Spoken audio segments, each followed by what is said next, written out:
How do you do? We're about to unfold the story of Frankenstein. It is one of the strangest tales ever told.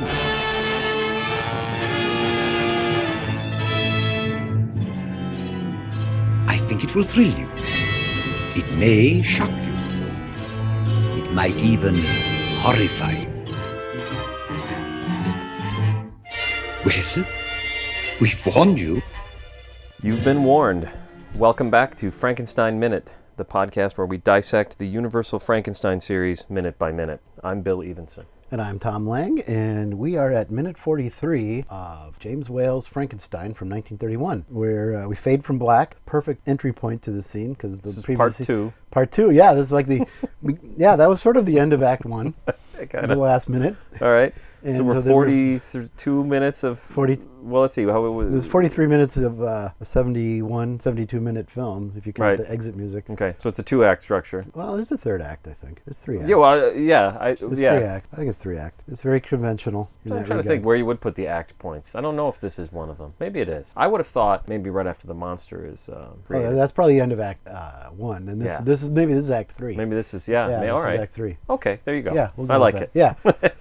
It's official. settled. We'll table that. It's settled. Yes.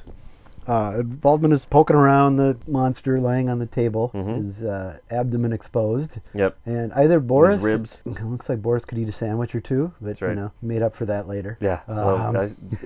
Didn't we all? We did.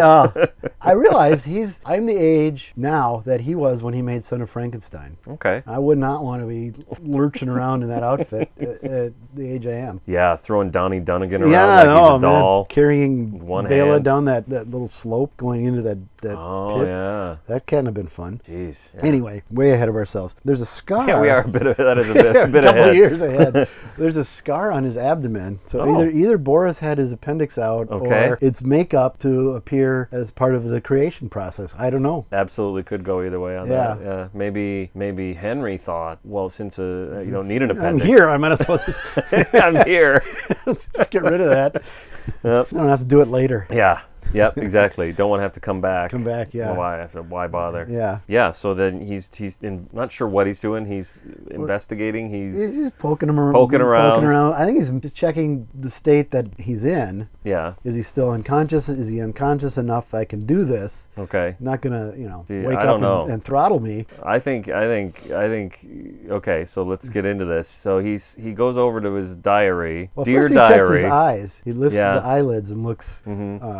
I guess that's the thing you do. That's how you tell if somebody's conscious, I guess, is you lift up their eyelids. Certainly in movies you do. Only in movies. I don't see that. Let's see. So these are the rules, what you do when someone's unconscious, say if they've had a fall. Right. You move their body a lot, then you lift up their eyelids and Okay. you maybe yell at them. I don't know. Okay. Slap them in the face. See, there's a lot of slapping in the face. Yeah. Yep. And that headrest looks really uncomfortable.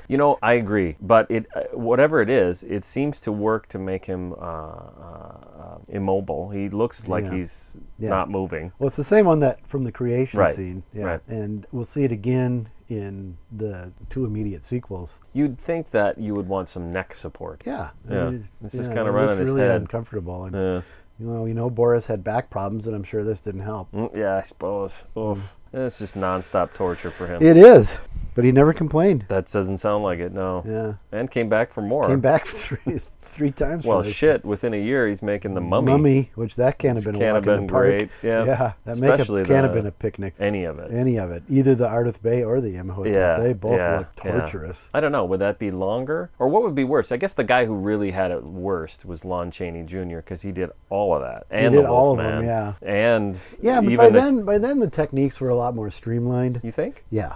Okay. Yeah, starting with the sequel to this, with Bride, the headpiece is rubber. Okay. Not made up strip by strip out of collodion and cotton. Right. But there is still some of that. I think it started as a rubber headpiece, and then Pierce built up on it. Right. But so the makeup became a little less torturous with each film, and certainly by Ghost when Chaney does it, and Meets the Wolfman when it's Lugosi. Sometimes it looks almost kind of half-assed. Yeah, I agree. I think the makeup in those two films look half-assed. It looks better in the House movies when it's Glenn Strange. I wonder how much of that is it just suits Glenn Strange. It suits Glenn Strange's face a lot better than it Yeah. did Chaney and Lugosi. Yeah, either one of them. Yeah. Yeah, but I mean, and this minute affords some really nice close-ups of Boris.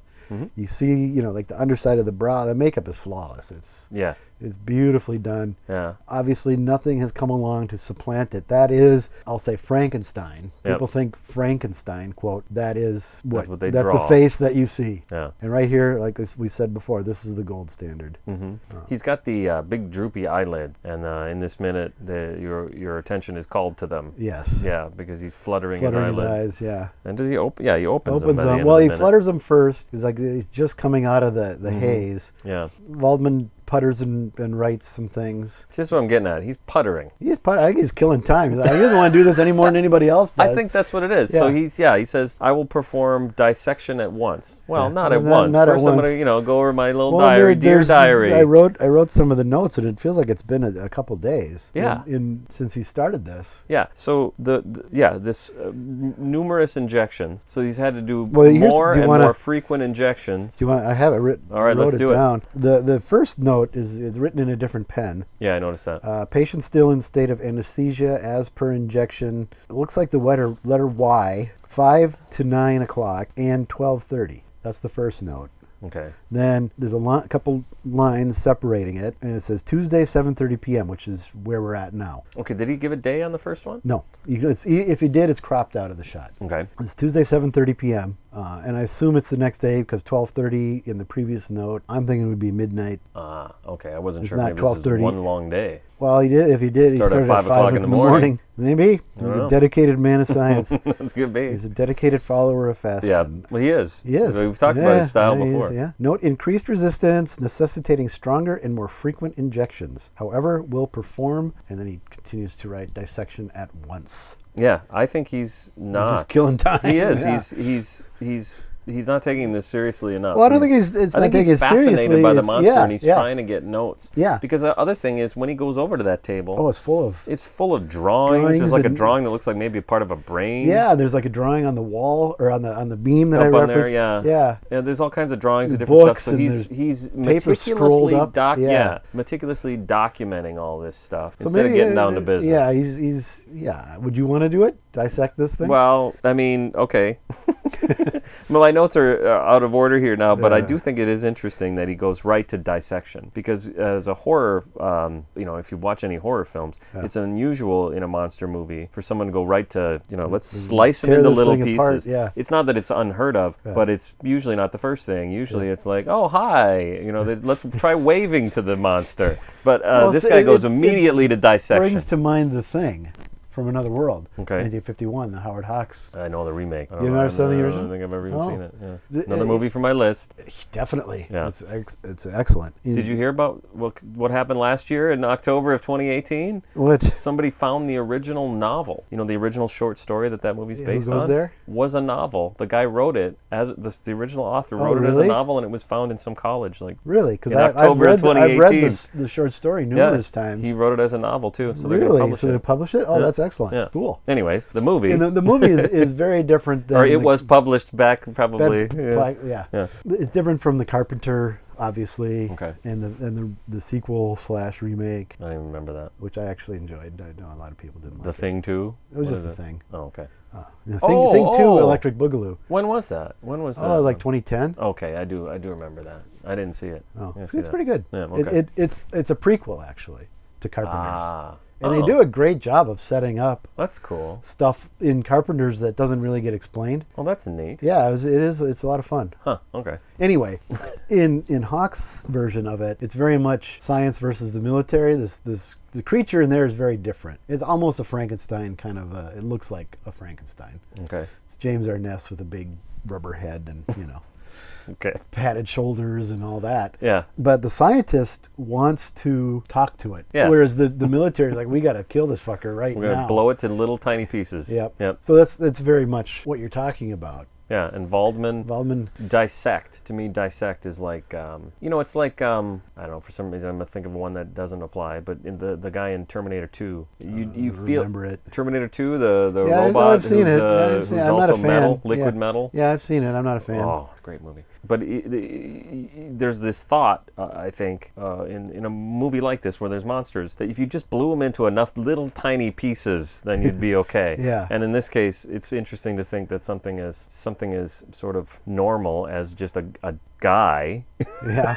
needs to be sliced into little pieces. Yeah. Yeah, dissecting, now you say it like that, is an odd way to destroy. Yeah. Could He says you just shoot him? It'd be destroyed painlessly. Yeah. And I think taking it apart piece by piece is not necessarily painless. Yeah. Where do you start? Yeah. He picks up 4 scalpels. He's very careful about the 4 that he chooses. He's Well, very meticulous. and then a little bit, he pinches the towel. Well, he takes the bit. towel, yeah. Either that or one of them is stuck Is- on there because there's still blood on it or Yeah, something. He maybe. doesn't clean his. But anyway, he chooses them Yeah. deliberately. Yes. I'll say that. And, lays them out next to the monster's head. Maybe that's where you start. I guess. The head. That would be the That would be a safest safe- way to yeah. go. Yep.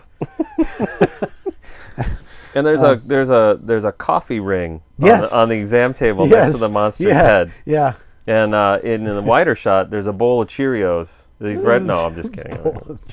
You can see the box in the. You can see the box. Yeah, there's Honey Nut Cheerios. It is, 31. yeah, They didn't have those, so yeah, it's a bit of amazing. a. It's like it takes place in the future. That's right. That's right. if a I like the telephone is- coffee ring though. The Just coffee ring idea is that great. he's- I did notice that. Yeah. Sits it down to yeah. look at him. Huh. Yeah. He's been doing this for like Yeah, 4 days. We have no idea. Yes. That comes up It later. does seem like days when you talk about what's in those notes, though. Yeah. It does, and a lot of analysis I've read throughout the years Mm-hmm. have it all happening within a matter of a couple days, and I think it's weeks, if not months, that have. Oh, played the out. whole story, the the whole whole movie? film, yeah. And I think Yeah. it's at least weeks, if not longer, that this all takes place. I think so. I think we I talked don't- about it 12 weeks ago when Henry said he's only a few days old. Remember, Yeah. like days will go Days by. have gone by.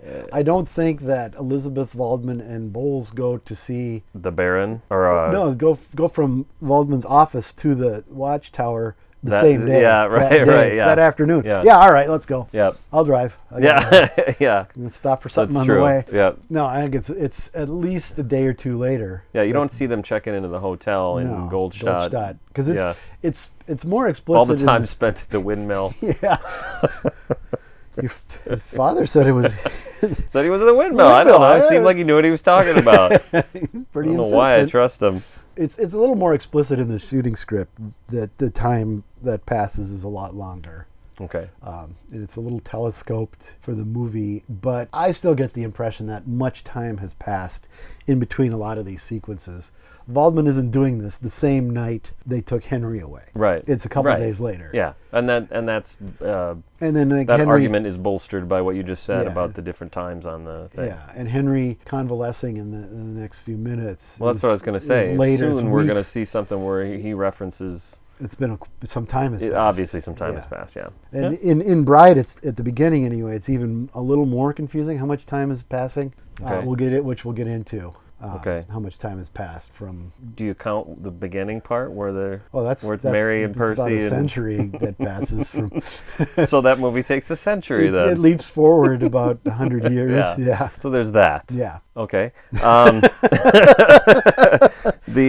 So let's see. How does he? How Oh, there's does also like a skull on the table, which is it's always there. there's a skull on Skull the on the table with all the notes and stuff. Okay. Yeah. It's like a paperweight. It must be because Yep. it's throughout. It's just been sitting on that same table. I suppose for conversation Yeah, you when know. you're talking about See that guy? like. So I mean, this part of the head. Oh, Which yeah, part yeah. are you talking about? I don't know. This This thing thing. here. The point at it and see. It would have been fun to. That's a Waldman-y thing. It right? is because loves he skulls. loves skulls. He's got more skulls in his Was- office than most people Ever see. in their life. So Does is this Henry's skull then, or was it Henry's there? skull when... is still in his head. No, I see. I can't remember the order. yeah, no. Okay, so it's still in the head still in his at head. this time. I see, because he's not in this minute, so I couldn't remember. It is confusing. No, I think it's there earlier when before Waldman gets there. Theoretically. Yeah. Okay, all right. They didn't just bring. He brought it. Check out one of my skulls. I mean, honestly, I would not be surprised if he has a travel skull. Checks into the hotel, places it on the chest of drawers very carefully. Well, I've warned you, but I'll go. And then he goes, I'll get my toothbrush, my toothpaste, my hat, and my skull. and my travel skull. Well, maybe the top pops like open Pez. and he has his toothbrush and stuff. Oh, that'd be the perfect. shaving kit inside his skull. Oh, that'd be so awesome. Now I know what I'm going going to top of the skull and like tap the cigarette in there. Next project I'm making is a travel skull with a toothbrush. Yes. How did he tie his gown in the back? It's tied in 3 different spots. It's really tied up. It's tied up by the neck. I could see doing that for like that, or maybe one down below. But he's got the one in the middle of your back. That's a little tricky. I think the monster probably did it. He's been doing this. He's been hanging out with him for days. Yeah. That's why excuse me. Could you please? That's why he's killing time. Turns his back to him. Killing time dissecting him because they become fast friends there. I really think he's just trying to. He's not taking this seriously. He's no intention of saving the world and killing this monster to save us from all this horrible monstrousness. He's just goofing around. No one's around. If there had been the internet, he'd have been looking at porn. Why is he looking at his chest and his abdomen and all that? Well, he's listening to his abdomen. He checks his eyes a number of times. Does that. He's going to do that. He doesn't listen to anything. I think that's next minute, doesn't he? Yeah, anyway, right. Segue. Follow us on Instagram. Actually, don't follow us on Instagram. I've never put anything on Instagram. We might have to get better about Instagram. We are on Facebook. Yes, right. If that's your thing. Join Frankenstein Minute Village. There you go. Join the discussion. You'll be glad you did.